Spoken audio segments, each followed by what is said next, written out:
আসসালামু আলাইকুম। অবশেষে আপনাদের স্বপ্নের আরেকটি সার্কুলার বাংলাদেশ বিমান বাহিনীতে বেসামরিক পদে একটা সার্কুলার প্রকাশিত হয়ে গেছে ইতিমধ্যে। তো আজকের ভিডিওর মাধ্যমে আমরা বিস্তারিত তথ্যগুলি দেখে নেওয়ার চেষ্টা করব।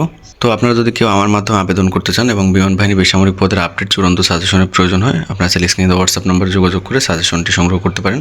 বাংলাদেশ বিমান বাহিনী সদর দপ্তর, প্রশাসনিক শাখা, কর্মচারী পরিদপ্তর, ঢাকা সেনানিবাস। তো এখানে মূলত রাজস্ব খাতে নিয়োগ প্রদান করা হবে, অর্থাৎ সম্পূর্ণ সরকারি চাকরি। এটা কিন্তু আপনারা অনেকেই ভাবেন বেসামরিক চাকরি মনে হয় বেসরকারি। আসলে এটা আপনাদের সম্পূর্ণ ভুল ধারণা। বেসামরিক, সামরিক সবাই সরকারি চাকরি করে। তো ১ নম্বর পদটি হচ্ছে ধর্মীয় শিক্ষক, পদসংখ্যা ১টি। এটার ক্ষেত্রে আপনাদের স্বীকৃত বিশ্ববিদ্যালয় থেকে ফাজিল পাস হতে হবে। কম্পিউটার অপারেটর নিয়োগ করা হবে ৫ জন। এটার ক্ষেত্রে বিজ্ঞান বিভাগে স্নাতক পাস।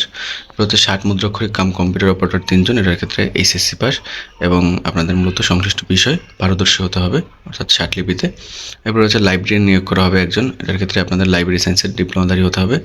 গবেষণা সহকারী নিয়োগ করা হবে ২ জন। ১৪তম গ্রেডে বেতন দেওয়া হবে। এটার ক্ষেত্রে আপনাদের স্নাতক পাস হতে হবে। এরপর হচ্ছে নকশাকার গ্রেড ৩ নিয়োগ করা হবে ৩ জন। এর ক্ষেত্রে এসএসসি পাস এবং আপনাদের সংশ্লিষ্ট বিষয় অবশ্যই ২ বছরের অভিজ্ঞতা থাকতে হবে, অর্থাৎ কোর্স থাকতে হবে। মেকানিক্যাল ট্রান্সপোর্ট ড্রাইভার এমটি নিয়োগ করা হবে ২৭ জন। এতে এসএসসি পাস এবং আপনাদের লাইসেন্স থাকতে হবে। হালকা ভারী যে কোনো লাইসেন্স থাকলে আবেদন করতে পারবেন। এবার হচ্ছে মিস্ত্রি ক্লাস ১ নিয়োগ করা হবে। ওয়্যারলেস ফিটার নিয়োগ করা হবে ৮ জন। তো অনেকগুলো পদ আমি একটু সংক্ষেপে ধারণা দিচ্ছি, চাইলে এখান থেকে দেখে নিতে পারেন আপনারা। অফিস সহকারী নিয়োগ করা হবে ৩০ জন। স্টোরম্যান নিয়োগ করা হবে ৬ জন। তো অফিস সহকারী, স্টোরম্যান এগুলোর ক্ষেত্রে কিন্তু অবশ্যই কম্পিউটার প্র্যাকটিক্যাল পরীক্ষা হবে, কম্পিউটার পারদর্শী হতে হবে। এরপর হচ্ছে ক্যাটারিং অ্যাসিস্ট্যান্ট নিয়োগ করা হবে ১ জন। ফায়ার ফাইটার নিয়োগ করা হবে ৬ জন। ফায়ার ফাইটারের ক্ষেত্রে অবশ্যই এইচএসসি পাস এবং আপনাদের ৩ মাসের ফায়ার ফাইটিং প্রশিক্ষণ সার্টিফিকেট থাকতে হবে, অন্যথায় কিন্তু আবেদন করতে পারবেন না। এরপর হচ্ছে মিস্ত্রি ক্লাস 2 এ নিয়োগ করা বিভিন্ন ট্রেড, এখান থেকে দেখে নিতে পারেন, অন্যথা ভিডিওটা অনেক বড় হয়ে যাবে। বিভিন্ন ট্রেডে মূলত মিস্ত্রি ক্লাস 2 এ নিয়োগ করা হবে। তো এগুলোর ক্ষেত্রে আবেদন করার জন্য অবশ্যই আপনাদের এসএসসি পাসের পাশাপাশি সংশ্লিষ্ট বিষয়, অর্থাৎ আপনি যে ট্রেডে আবেদন করবেন সেই ট্রেডের কিন্তু সার্টিফিকেট থাকতে হবে, ট্রেড কোর্স সার্টিফিকেট থাকতে হবে। এবার হচ্ছে ট্রেডসম্যান নিয়োগ করা হবে বিভিন্ন ট্রেডে। এগুলোর ক্ষেত্রেও মূলত এসএসসি পাসের পাশাপাশি আপনাদের মূলত ১ বছর মেয়াদি ট্রেড কোর্স থাকতে হবে, অর্থাৎ যে ট্রেডে আপনি আবেদন করবেন সেই ট্রেডের ট্রেড কোর্স থাকতে হবে। এবার হচ্ছে বেলুন মেকার নিয়োগ করা হবে ১ জন। এর ক্ষেত্রে বিজ্ঞান বিভাগে এসএসসি পাস হতে হবে। এরপর হচ্ছে অফিস সহায়ক নিয়োগ করা হবে ৭ জন। এর ক্ষেত্রে এসএসসি পাস। লস্কর ২১ জন নিয়োগ করা হবে, এর ক্ষেত্রে এসএসসি পাস। আর লস্কর এয়ারক্রাফট নিয়োগ করা হবে ১০ জনের, এর ক্ষেত্রে SSC pass. Mechanical transport Grazer নিয়োগ করা হবে ১১ জনের, এর ক্ষেত্রে এসএসসি পাস। আর লস্কর বার্ড শুটার ১ জন।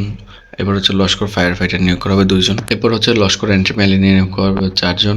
আর লস্কর ওয়ার্ড বয় নিয়োগ করা হবে ১ জন। বাবুর্চি নিয়োগ করা হবে ৩৬ জন। মেসোজার নিয়োগ করা হবে ১৮ জন। ওয়াশার নিয়োগ করা হবে ৯ জন। মালি ৮ জন। সহকারী বাবুর্চি ৪ জন। ওয়াচম্যান ১১ জন। পরিচ্ছন্নতা কর্মী ৪২ জন এবং আয়া নিয়োগ করা হবে ১ জন। এরপর হচ্ছে অন্যান্য তথ্যগুলি আমরা একটু দেখে নেব। বয়সের বিষয়টা, প্রার্থীর বয়স থাকতে হবে ১ আগস্ট ২০২৬ তারিখে ১৮ থেকে ৩২ বছরের মধ্যে। এখানে কিন্তু বয়স বেশি কম হলে আবেদন করার কোনো অপশন নেই।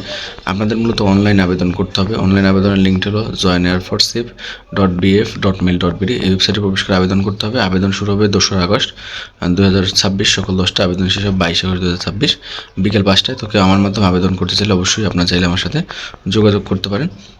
এবং কত টাকা কোন পদের ক্ষেত্রে পরীক্ষার ফি জমা দিতে হবে সব কিছু কিন্তু এখানে দেওয়া আছে, এখান থেকে চাইলে দেখে নিতে পারেন। এবং কোনো ধরনের প্রশ্ন থাকলে অবশ্যই কমেন্টের মাধ্যমে জানাতে পারেন অথবা হোয়াটসঅ্যাপে যোগাযোগ করতে পারেন। ধন্যবাদ সকলকে।